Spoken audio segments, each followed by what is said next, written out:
Hong Kong, l'une des villes les plus riches au monde, est également la décharge électronique d'Asie. Les conteneurs remplis de déchets électroniques entrent dans le port chaque jour. Hong Kong produit elle-même 70 000 tonnes de ce type de déchets par an, ce qui signifie que les télévisions, les imprimantes, les ordinateurs et autres ordures électriques s'entassent. La plupart d'entre elles sont recyclées et exportées.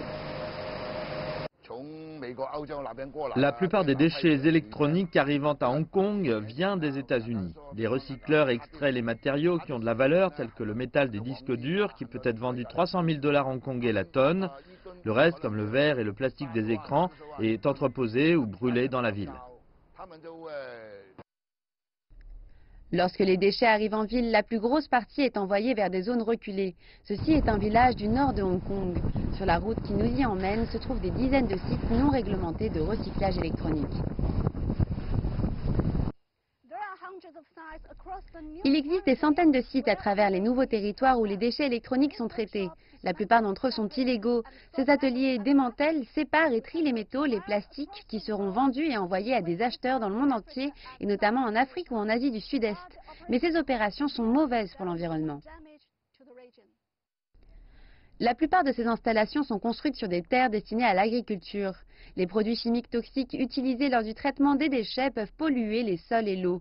Par ailleurs, le risque d'incendie est important dans ces installations non réglementées.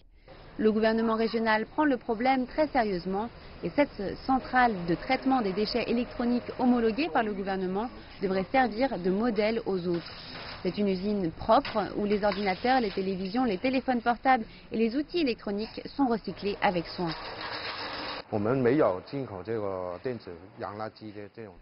Nous n'importons pas de déchets électroniques. Tout ce qui arrive vient de Hong Kong.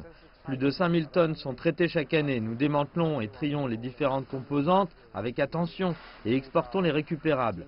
Par exemple, les circuits imprimés sont envoyés au Japon. Nous plaçons les déchets chimiques dans un endroit qui ne causera pas de problèmes environnementaux.